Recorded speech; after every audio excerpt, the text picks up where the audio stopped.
Me llamo Rodrigo Vega, tengo 63 años, y cuando mi yerno me dijo que quería mudar a sus padres a la casa nueva que yo acababa de comprar para mi hija y mis nietos, entendí que había llegado el momento de enseñarle una lección que jamás olvidaría. Lo que él no sabía es que durante 30 años trabajando como investigador privado, había aprendido a preparar sorpresas que cambian vidas para siempre. Imagínate la escena. Era un viernes por la noche. Estábamos cenando en mi casa para celebrar que finalmente había encontrado la casa perfecta para mi hija Lucía y mis dos nietos, Mateo de 14 años y Fernanda de 11 años. Una casa hermosa de 4 dormitorios en el mejor barrio de la ciudad, que había comprado en efectivo después de vender mi negocio de investigaciones. Lucía estaba feliz. Los chicos no cabían de emoción planeando cómo iban a decorar sus nuevos cuartos, y yo me sentía orgulloso de poder darle a mi familia la casa de sus sueños. Había trabajado como un animal durante 30 años para llegar a ese momento, pero mi yerno Nicolás, que hasta ese momento había estado callado, de repente carraspeó y dijo algo que me heló la sangre. «Rodrigo, quería hablar contigo sobre algo importante. Como la casa tiene 4 dormitorios y ustedes solo necesitan 3, pensé que sería perfecto para que mis padres se muden también. Ellos están teniendo problemas económicos y necesitan un lugar donde vivir». Me quedé con el tenedor a medio camino hacia la boca. «Disculpa, Nicolás, ¿dijiste que querés mudar a tus padres a la casa que yo compré para mi hija?» «Sí, es perfecto. La casa es grande, tiene lugar para todos, y así mis padres estarían cerca para ayudar con los chicos. Es una situación que nos conviene a todos». «¿Nos conviene a todos?», le pregunté tratando de mantener la calma. «¿A vos te parece que a mí me conviene mantener a tus padres en una casa que pagué yo?» Lucía inmediatamente saltó en defensa de su marido. «Papá, no es mantenerlos, es ayudarlos temporalmente. Los padres de Nicolás son buena gente, vos los conocés».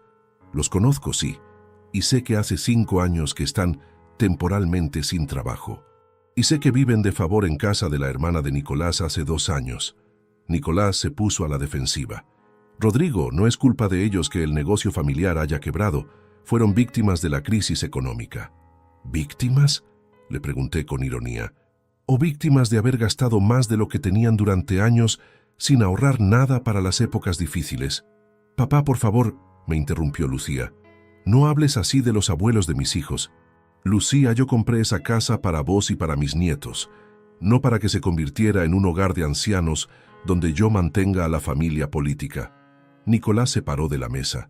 «No tenés por qué ser tan cruel, Rodrigo. Son personas mayores que necesitan ayuda». «¿Cruel? Yo soy cruel por no querer mantener a tus padres, y vos no sos cruel por pretender que yo pague los gastos de una casa para 6 personas cuando compré esa casa para 3. La discusión se puso cada vez más tensa. Lucía me acusó de ser egoísta. Nicolás me acusó de no entender los valores familiares. Los chicos se quedaron callados, incómodos con la pelea de los adultos. «Está bien», les dije finalmente. «Dejen que lo piense. Es una decisión importante y no la voy a tomar en caliente». Pero ya había tomado la decisión. Esa misma noche, después de que se fueran, empecé a hacer llamadas telefónicas que cambiarían todo. 30 años de investigaciones privadas me habían enseñado a buscar información sobre cualquier persona, y era hora de investigar a fondo a mis nuevos huéspedes potenciales. Antes de contarte lo que descubrí, tengo que explicarte por qué esta situación me molestó tanto. No era solo el dinero, aunque mantener a 6 personas en lugar de 3 iba a ser muy costoso. Era el principio. Era la falta de respeto. Era la manera en que Nicolás daba por sentado que yo iba a aceptar su propuesta sin chistar. Para entender mi reacción, tenés que saber un poco sobre mi historia con Nicolás. Lo conocí hace 8 años cuando empezó a salir con Lucía. Ella tenía 23 años y acababa de recibirse de maestra. Él tenía 25 y trabajaba como vendedor en una concesionaria de autos. Desde el primer día me pareció un tipo raro, demasiado seguro de sí mismo para alguien que no tenía nada, demasiado cómodo pidiendo favores para alguien que recién llegaba a la familia, demasiado rápido para hacer planes con la plata de otros. Pero Lucía estaba enamorada y yo traté de darle una oportunidad. Después de todo, mi esposa Clara había muerto 3 años antes en un accidente de tránsito, y yo sabía que Lucía necesitaba formar su propia familia para superar la pérdida de su madre. Los primeros años fueron llevaderos. Nicolás era cortés conmigo, trabajaba regularmente, parecía querer a Lucía de verdad. Cuando se casaron, yo pagué la mitad de la boda. Cuando nació Mateo, yo los ayudé económicamente durante los primeros meses. Cuando nació Fernanda, hice lo mismo. Pero de a poco, Nicolás se fue acostumbrando a que yo resolviera los problemas económicos de la familia. Cuando se le rompió el auto, vino a pedirme plata para repararlo. Cuando quisieron mudarse a un departamento más grande, vino a pedirme que fuera garante del alquiler. Cuando los chicos necesitaban cosas para el colegio, Lucía me llamaba sabiendo que yo no les iba a decir que no. Y siempre era lo mismo, planes que incluían mi dinero pero no mi opinión.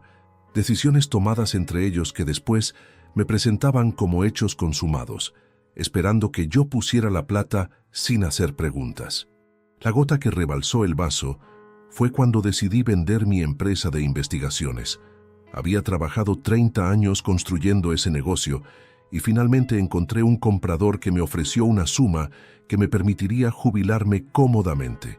Cuando les conté que había vendido la empresa, la primera reacción de Nicolás no fue felicitarme.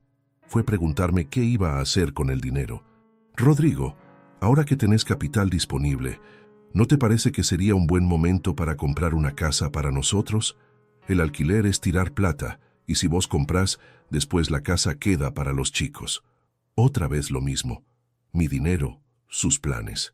«Nicolás», le dije, «yo vendí mi empresa para jubilarme tranquilo, no para comprarles una casa». «Pero papá», intervino Lucía, «vos ya tenés tu casa.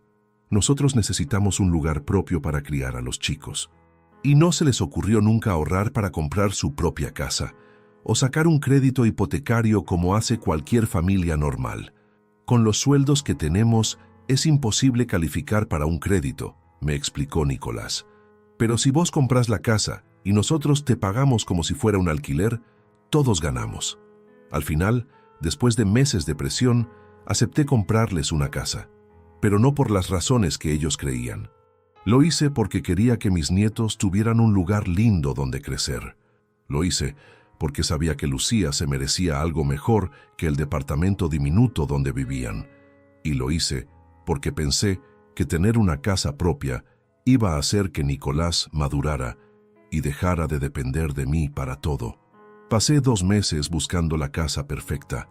Tenía que estar en un buen barrio, cerca de buenas escuelas, con espacio suficiente para que los chicos crecieran cómodamente.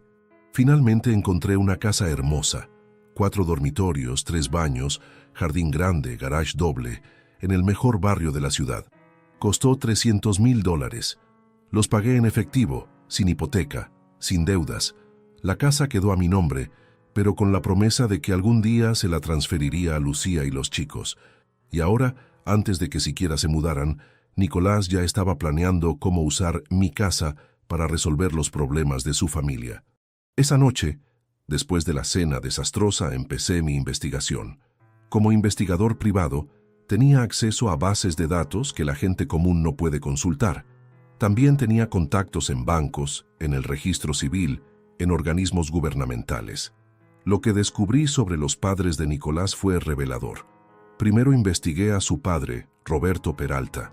Según los registros, había sido dueño de una pequeña empresa de repuestos de autos durante 15 años. La empresa había quebrado, pero no por la crisis económica como él contaba. Había quebrado porque Roberto había sacado créditos usando la empresa como garantía para financiar un estilo de vida que no podía mantener. Tenía deudas con 4 bancos diferentes. Había pedido préstamos personales que nunca pagó. Había usado tarjetas de crédito hasta el límite y después las había abandonado. Era técnicamente un deudor compulsivo que había destruido su propio negocio por irresponsabilidad financiera. Pero eso no era lo peor. También descubrí que había puesto como garantía de varios préstamos una casa que había vendido años antes, falsificando documentos para conseguir dinero que después no podía devolver. Técnicamente, era un estafador. Su madre, Carmen Peralta, tenía un historial igual de problemático. Había trabajado como empleada doméstica en varias casas, pero la habían echado de la mayoría por robar objetos pequeños, joyas, dinero, electrodomésticos. Nunca había sido denunciada formalmente porque las familias preferían echarla sin escándalo, pero su reputación en el círculo de empleadas domésticas era terrible. También descubrí que había intentado estafar a una anciana para la que trabajaba, tratando de convencerla de que le dejara la casa en herencia a cambio de cuidarla. La anciana se había dado cuenta a tiempo y la había echado, pero Carmen había llegado muy cerca de conseguir lo que quería. En resumen, los padres de Nicolás no eran víctimas de la crisis económica. Eran dos estafadores de poca monta que habían vivido engañando a otros durante años y que ahora necesitaban una nueva víctima, y mi yerno quería que esa víctima fuera yo. Pero yo no era una víctima fácil.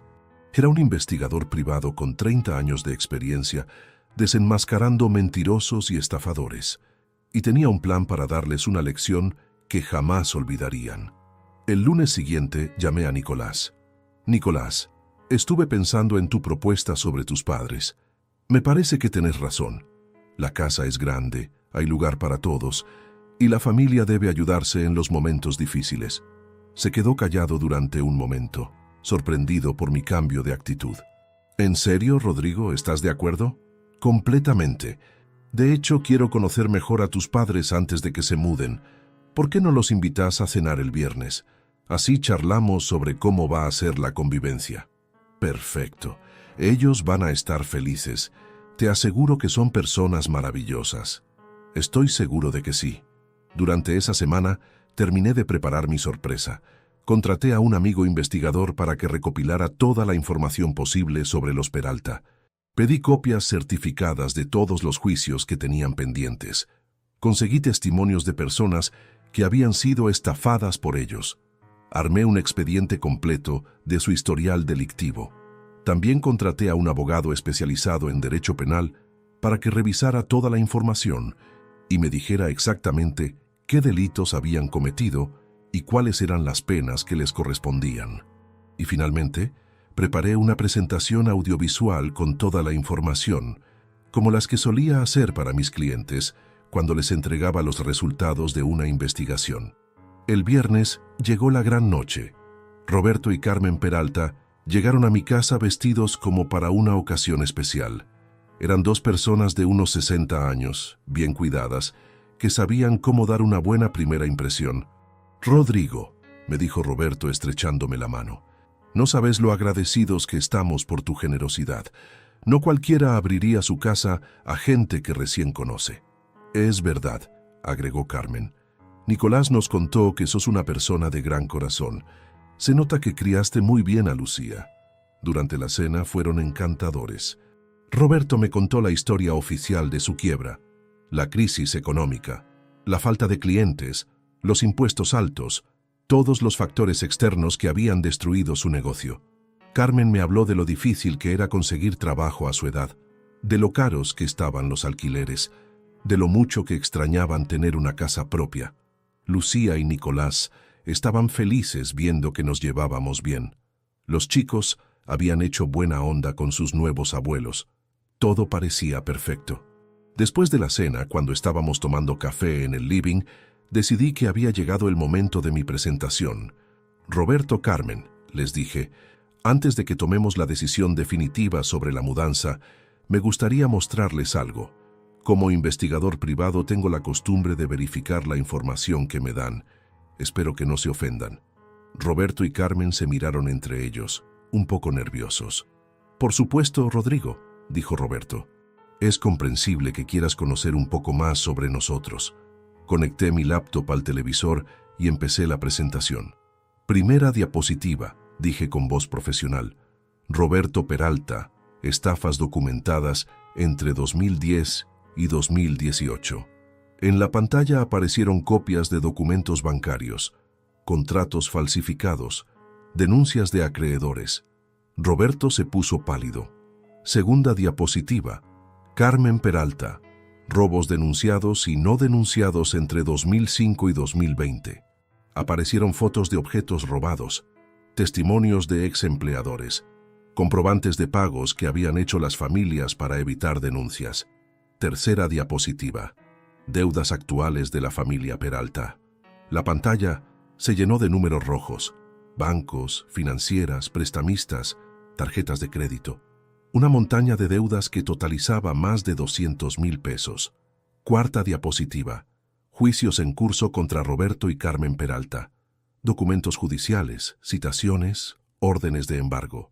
Habían logrado evitar la cárcel hasta ahora, pero tenían la justicia respirándoles en la nuca. El silencio en el living era sepulcral. Lucía miraba a Nicolás con cara de no entender nada. Nicolás miraba a sus padres con cara de pánico. Roberto y Carmen habían perdido completamente la compostura. «¿Qué es esto, Rodrigo?», preguntó finalmente Roberto. «¿Por qué nos estás humillando de esta manera?». «No los estoy humillando», le respondí con calma. «Les estoy mostrando por qué no van a vivir en la casa que compré para mi hija». «Papá», me interrumpió Lucía, «¿de dónde sacaste toda esta información?». «De las mismas fuentes que uso para investigar infieles, estafadores y delincuentes en mi trabajo». «Tu suegro y tu suegra son estafadores profesionales, Lucía. Han estado viviendo de engañar a otros durante años». Carmen finalmente habló. «Rodrigo, esos documentos están sacados de contexto. Nosotros cometimos errores, sí, pero nunca con mala intención. ¿Sacar créditos con garantías falsas es un error sin mala intención?», le pregunté. «¿Robar joyas en las casas donde trabajabas es un error sin mala intención?». «Esas son acusaciones muy graves», dijo Roberto tratando de mantener la dignidad. «Son hechos documentados», le respondí, «y son la razón por la cual ustedes no van a poner un pie en la casa que compré para mis nietos». Nicolás, que había estado callado durante toda la presentación, finalmente explotó.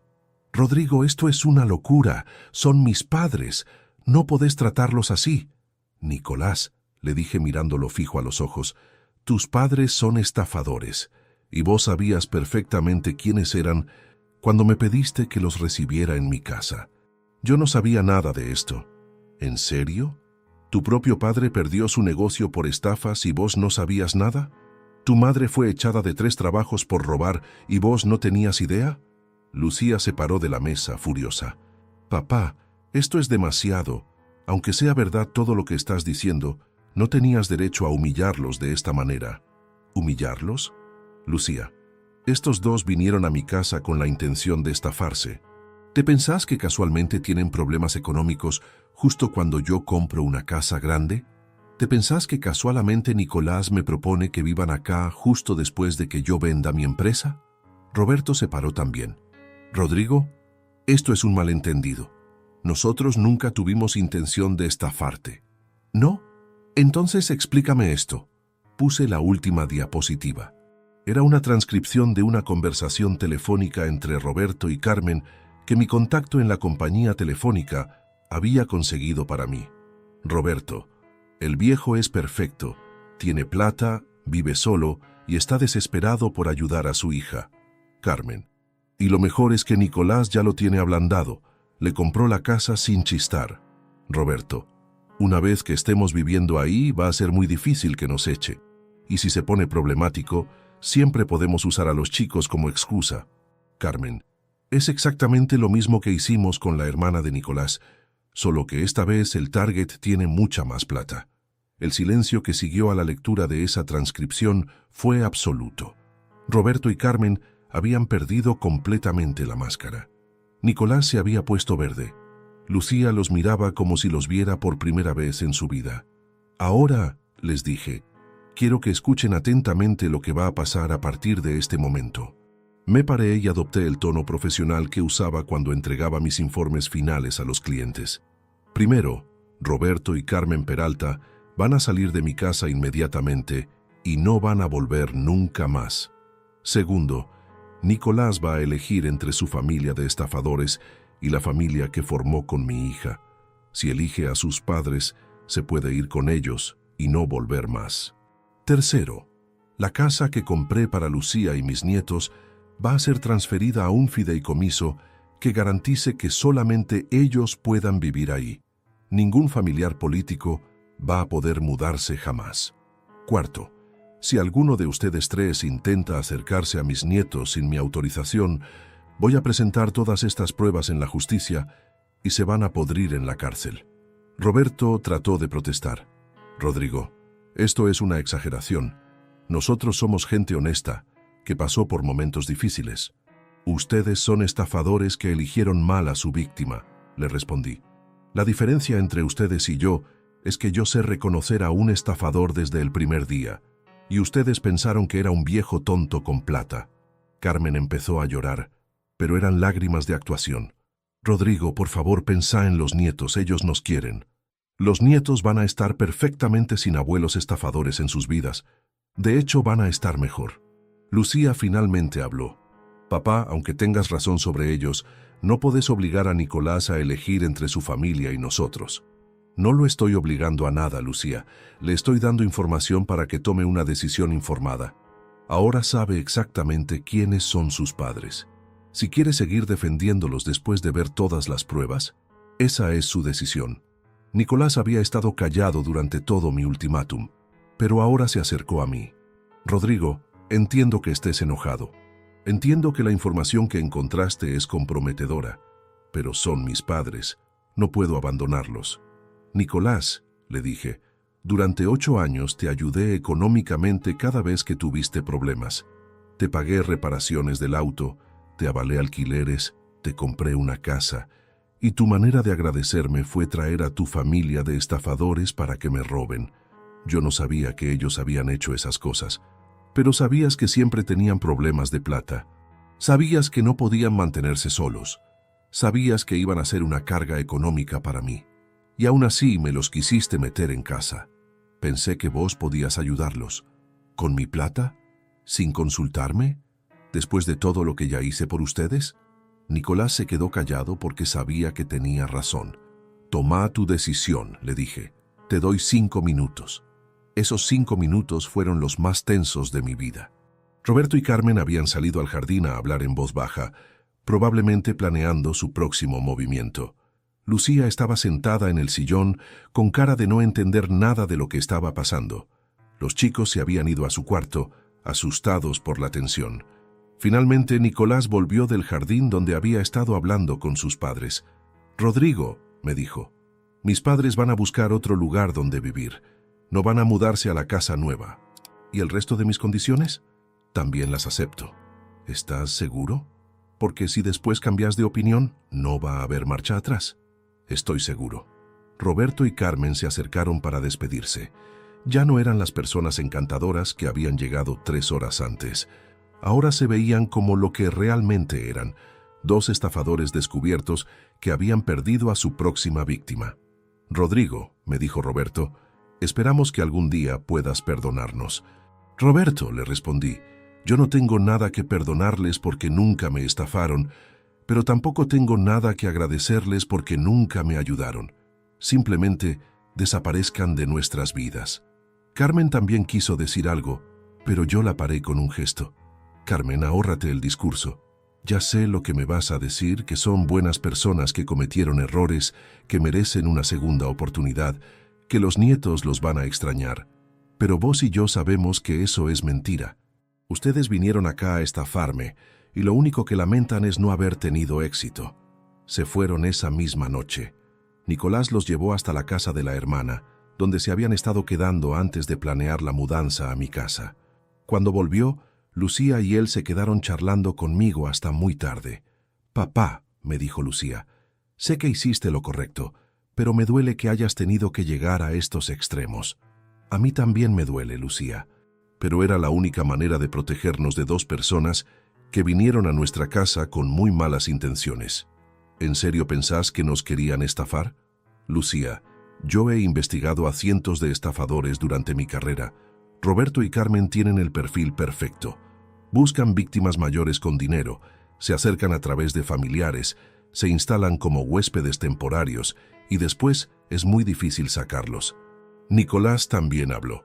«Rodrigo, te pido perdón por haberte puesto en esta situación. Yo realmente no sabía todo lo que me mostraste esta noche». «Nicolás, puede ser que no supieras los detalles, pero sabías que tus padres tenían problemas económicos crónicos. Y sabías que la única manera de que se mudaran a mi casa era con mi plata. Tenés razón, fue muy egoísta de mi parte. ¿Y ahora qué va a pasar con ellos? Van a tener que arreglárselas solos. Ya son grandes, tienen que hacerse responsables de las decisiones que tomaron durante todos estos años. Esa noche, después de que Lucía y Nicolás se fueran, me quedé pensando en todo lo que había pasado. Por un lado, me alegraba haber descubierto las verdaderas intenciones de los Peralta antes de que fuera demasiado tarde. Por otro lado, me entristecía que mi yerno hubiera estado dispuesto a usarme de esa manera. Pero también me sentía orgulloso de haber defendido a mi familia. Durante 30 años, como investigador privado, había ayudado a cientos de personas a descubrir la verdad sobre sus familiares, sus empleados, sus socios de negocios. Ahora había usado esas mismas habilidades para proteger a mi propia familia. Los días siguientes fueron extraños. Lucía me llamaba seguido para preguntarme cómo estaba, si no me arrepentía de haber sido tan duro con los padres de Nicolás. Nicolás también me llamaba, actualizándome sobre la situación de sus padres, asegurándome que no iban a causar más problemas. Una semana después de la confrontación, recibí una llamada que no esperaba. Era Carmen Peralta. «Rodrigo, habla Carmen. ¿Podríamos encontrarnos para hablar? Quiero explicarte algunas cosas que quedaron sin aclarar la otra noche». «Carmen, no tenemos nada de qué hablar. Les dije que desaparecieran de nuestras vidas. Solo dame 5 minutos. Hay cosas que no entendiste bien sobre nuestra situación. Contra mi mejor juicio, acepté encontrarme con ella en un café público. Tenía curiosidad por saber qué nueva mentira había preparado. Carmen llegó puntual, pero se veía muy diferente a la mujer encantadora que había conocido en mi casa. Se veía cansada, derrotada, desesperada. «Rodrigo», me dijo apenas se sentó, «sé que pensás que somos unos estafadores, pero la realidad es más complicada. Carmen, yo vi los documentos. Vi las deudas, vi los robos, vi las estafas. No hay nada que explicar». «Sí hay. Roberto y yo cometimos errores, es verdad, pero nunca fue con mala intención. Siempre pensamos que íbamos a poder devolver la plata que pedíamos prestada». «¿Y los robos en las casas donde trabajabas?» «Eran préstamos. Yo tomaba cosas prestadas pensando que las iba a devolver cuando tuviera plata». Me reí de la cara que tenía. «Carmen, ¿en serio me estás diciendo que robar joyas es un préstamo? Rodrigo, vos nunca pasaste necesidad. No entendés lo que es estar desesperado por plata». «Puede ser.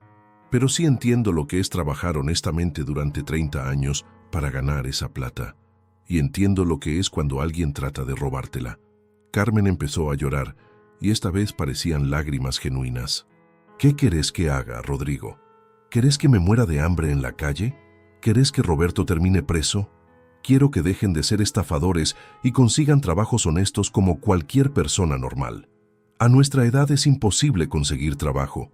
A tu edad es imposible conseguir trabajo honesto porque tenés antecedentes de robar en todos los lugares donde trabajaste, pero podrías haber empezado a construir una reputación honesta hace 20 años». Carmen se quedó callada durante un momento. Después me miró con una expresión que me hizo entender que finalmente había entendido que yo no era una víctima fácil. «Rodrigo, ¿hay alguna manera de que podamos arreglar esto? ¿Alguna forma de que nos perdones?» «Carmen, yo no tengo nada que perdonarles porque nunca me hicieron nada, pero tampoco tengo ninguna razón para ayudarlos. Ustedes son adultos responsables de sus propias decisiones. Y si te prometemos que nunca más vamos a acercarnos a tu familia». Esa promesa ya la hicieron implícitamente cuando se fueron de mi casa la otra noche. Carmen se levantó de la mesa con cara de resignación. «Está bien, Rodrigo. Entiendo que no nos vas a ayudar. Carmen, antes de que te vayas, quiero que sepas algo. Durante mi carrera como investigador privado, conocí a muchos estafadores.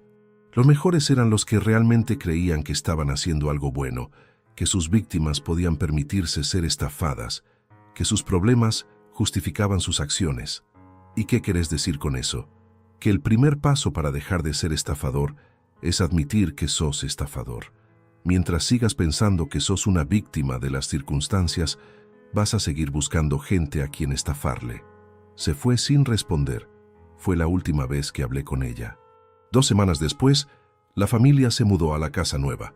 Fue un día hermoso. Lucía estaba feliz, los chicos corrían por los cuartos eligiendo dónde iban a poner cada cosa, y yo me sentía orgulloso de haber podido darles la casa de sus sueños. Pero lo mejor de todo era saber que era una casa segura, una casa donde no iban a vivir estafadores, una casa que iba a estar protegida por un fideicomiso que garantizaba que solo mi familia directa podía habitarla. Nicolás también parecía aliviado. Durante las semanas siguientes, me contó que había estado preocupado por la situación de sus padres durante mucho tiempo, pero que nunca había sabido cómo manejarla. «Rodrigo», me dijo un día mientras almorzábamos en la casa nueva, «creo que me hiciste un favor al mostrarme quiénes eran realmente mis padres». «¿Por qué decís eso?» «Porque durante años me sentí culpable por no poder ayudarlos económicamente. Siempre pensé que era mi obligación como hijo mantenerlos, pero ahora entiendo que ellos eligieron vivir de esa manera. Nicolás, vos no sos responsable de las decisiones que toman tus padres, sos responsable de las decisiones que tomás vos. ¿Y vos pensás que tomé la decisión correcta al alejarme de ellos? Pienso que tomaste la decisión que te permitía proteger a tu esposa y tus hijos, y esa es siempre la decisión correcta». 6 meses después de la mudanza, recibí noticias de Roberto y Carmen a través de Nicolás. Habían intentado estafar a otra familia, pero esta vez habían elegido mal a su víctima. La familia los había denunciado y ahora Roberto estaba preso esperando juicio por estafa y falsificación de documentos. ¿Y Carmen?, le pregunté a Nicolás.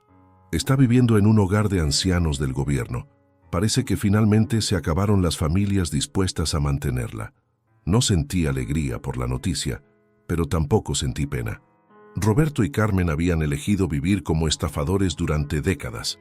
Las consecuencias de esas decisiones los habían alcanzado finalmente. ¿Vos los vas a ayudar?, le pregunté a Nicolás. No, ya no son mi responsabilidad. Un año después de todo lo que había pasado, Lucía me pidió que volviera a investigar a los padres de Nicolás, no porque quisiera ayudarlos, sino porque quería asegurarse de que no estuvieran planeando acercarse a los chicos. «Papá», me dijo, «sé que suena paranoico, pero a veces me da miedo que aparezcan en el colegio tratando de llevarse a Mateo y Fernanda». Hice la investigación. Roberto seguía preso. Carmen había intentado contactar a los chicos a través de las redes sociales, pero yo había puesto alertas en todas sus cuentas que me avisaban si alguien con el apellido Peralta trataba de comunicarse con ellos. «Están controlados», le dije a Lucía. «No van a poder acercarse a los chicos. ¿Y si salen de la cárcel? Si Roberto sale de la cárcel, va a tener prohibición de acercamiento a menores como parte de su libertad condicional. Y si Carmen intenta algo, tengo suficientes pruebas para meterla presa también».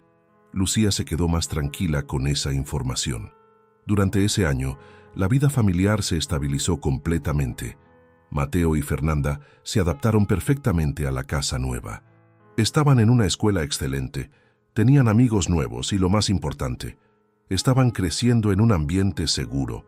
Nicolás había madurado mucho después de toda la experiencia. Ya no era el yerno que daba por sentado que yo iba a resolver todos sus problemas económicos. Ahora trabajaba más horas, ahorraba dinero, tomaba decisiones responsables sobre el futuro de su familia. Una noche, durante una cena familiar, me hizo una pregunta que me sorprendió. «Rodrigo, ¿cómo sabías que mis padres eran estafadores desde el primer momento?» «No lo sabía desde el primer momento», le respondí, «pero había señales que me hacían sospechar». «¿Qué tipo de señales?» «Primera señal, siempre tenían problemas económicos, pero nunca era culpa de ellos. Siempre era la economía, los clientes, los impuestos, algún factor externo. Segunda señal, nunca hablaban de soluciones a largo plazo. Solo necesitaban ayuda temporalmente, hasta que se acomodaran. Tercera señal, siempre sabían exactamente cuánta plata necesitaban y para qué, como si hubieran hecho los cálculos muchas veces antes. ¿Y la cuarta señal? La cuarta señal eras vos. Nicolás se sorprendió. ¿Yo? Vos sabías que tus padres tenían problemas crónicos de dinero, pero igual me los quisiste meter en casa sin consultarme primero cuánto iba a costar mantenerlos. Eso me dijo que o eras muy ingenuo o estabas siendo cómplice. ¿Y qué pensás ahora? Ahora pienso que eras ingenuo, pero también pienso que aprendiste de la experiencia. Esa conversación marcó un antes y un después en mi relación con Nicolás. Por primera vez en 8 años, sentí que era un yerno que realmente valoraba lo que yo había hecho por su familia. 2 años después de la mudanza, algo pasó que me confirmó que había tomado las decisiones correctas. Mateo, que ahora tenía 16 años, vino a hablar conmigo sobre una situación en el colegio. «Abuelo», me dijo, «hay un compañero que me está pidiendo que le preste plata. Dice que sus padres están pasando por una mala situación y que me va a devolver todo cuando ellos se acomoden. ¿Y vos qué pensás?» Pienso que puede ser verdad, pero también me acuerdo de lo que pasó con los padres de papá. ¿Cómo hago para saber si me está diciendo la verdad? Me llenó de orgullo escuchar esa pregunta. Mi nieto había aprendido a ser escéptico, a no creer ciegamente las historias de personas que necesitaban dinero. «Mateo», le dije, «vos conocés a los padres de tu compañero. Los vi una vez en una reunión del colegio. ¿Y cómo estaban vestidos? ¿Parecían personas que estaban pasando problemas económicos? No, estaban bien vestidos, tenían ropa cara. ¿Tu compañero tiene celular nuevo?» «Sí, se compró el último modelo hace 2 meses. ¿Y zapatillas caras?» «También». «Entonces, ¿vos qué pensás? ¿Te parece que es una familia que realmente está pasando problemas económicos?» Mateo se quedó pensando. «No, ahora que lo pensé bien, no parece». «Muy bien. ¿Y sabés qué le vas a responder?» «Le voy a decir que no puedo prestarle plata». «Perfecto. Y si te pregunta por qué, ¿qué le vas a decir?»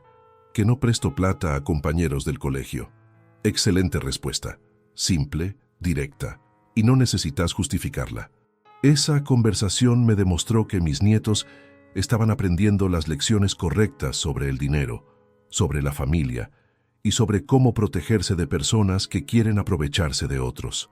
También me demostró que la experiencia con los padres de Nicolás había sido educativa para toda la familia. No solo había protegido mi dinero y mi casa, sino que había enseñado valores importantes a las nuevas generaciones. Fernanda también había aprendido lecciones valiosas. Un día me contó que una compañerita de colegio le había pedido que le trajera dinero de casa para comprar útiles escolares.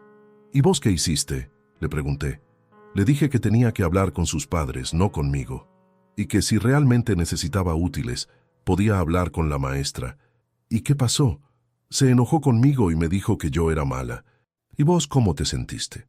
«Al principio mal, pero después me acordé de lo que vos siempre decís, que es mejor que alguien se enoje conmigo por decir que no, a que yo me arrepienta por decir que sí». Esas palabras me llenaron de orgullo. Mi nieta de 13 años había entendido una lección que muchos adultos nunca aprenden, que no tenés obligación de resolver los problemas económicos de otras personas. Hoy, 3 años después de toda la experiencia con los padres de Nicolás, puedo decir que fue una de las mejores cosas que me pasaron, no porque haya disfrutado confrontando a estafadores, sino porque me permitió proteger a mi familia y enseñarles lecciones valiosas sobre la vida. La casa que compré para Lucía y los chicos sigue siendo un refugio seguro. El fideicomiso que establecí garantiza que siempre va a ser propiedad de mi familia directa, sin posibilidad de que extraños se muden a vivir ahí. Nicolás se convirtió en el yerno que siempre esperé que fuera, responsable, trabajador, agradecido por la ayuda que recibe y protector de su familia. Ya no es el hombre que daba por sentado que yo iba a resolver todos sus problemas. Lucía también maduró mucho durante la experiencia. Aprendió que a veces la familia tiene que tomar decisiones difíciles para protegerse de personas que quieren aprovecharse. Ya no es la hija ingenua que creía que toda la gente tenía buenas intenciones. Y mis nietos están creciendo con una educación financiera y emocional que los va a proteger durante toda su vida. Saben reconocer cuando alguien está tratando de aprovecharse de ellos y saben decir que no sin sentirse culpables. Roberto sigue preso. Según las últimas noticias que tuve, le dieron 3 años de cárcel por estafa y falsificación de documentos. Carmen vive en el hogar de ancianos del gobierno y, según me contó Nicolás, ya intentó estafar a varios otros residentes. No siento pena por ellos. Tuvieron décadas para elegir un camino diferente y siempre eligieron seguir siendo estafadores. Las consecuencias de esas decisiones los alcanzaron finalmente. También siento orgullo de haber usado mi experiencia como investigador privado para proteger a mi propia familia. Durante 30 años ayudé a otras personas a descubrir verdades dolorosas sobre sus familiares. Esta vez me ayudé a mí mismo. La sorpresa que les preparé a los padres de Nicolás no fue solo mostrarles que sabía quiénes eran realmente. La sorpresa fue demostrarles que habían elegido mal a su víctima, que no todos los viejos con dinero son ingenuos, que algunos sabemos exactamente qué buscar cuando alguien se acerca con segundas intenciones. Pero la sorpresa más grande fue para mi propia familia. Cuando vieron la cantidad de investigación que había hecho, cuando vieron lo preparado que estaba para enfrentar a los estafadores, entendieron que yo no era solo el abuelo generoso que pagaba las cuentas. Era también el investigador profesional que sabía cómo proteger lo que era suyo. A veces la gente me pregunta si no fui demasiado duro con los padres de Nicolás, si no habría sido mejor darles una oportunidad de demostrar que podían cambiar, pero yo sé que hice lo correcto. Los estafadores profesionales no cambian. Siguen siendo estafadores hasta que las consecuencias de sus acciones los alcanzan. Mi trabajo no era rehabilitarlos, era proteger a mi familia. Y lo logré. No solo protegí mi casa y mi dinero, sino que protegí a mis nietos de crecer con abuelos estafadores que les habrían enseñado que está bien vivir aprovechándose de otros. Mi yerno quiso mudar a sus padres estafadores a mi casa nueva, pensando que yo iba a aceptar sin hacer preguntas. Pero se equivocó. Yo no soy una víctima fácil. Soy un investigador privado con 30 años de experiencia, reconociendo mentirosos y estafadores. Y la sorpresa que les preparé fue mostrarles exactamente eso, que habían subestimado a su víctima, que yo sabía más sobre ellos de lo que ellos sabían sobre mí, y que no iba a permitir que lastimaran a mi familia. Contame, ¿qué harías vos en mi lugar? ¿Habrías investigado a los padres de tu yerno como hice yo? ¿O habrías confiado en su palabra? ¿Crees que fue correcto exponer toda la información de esa manera? ¿O pensás que habría sido mejor manejar la situación más discretamente?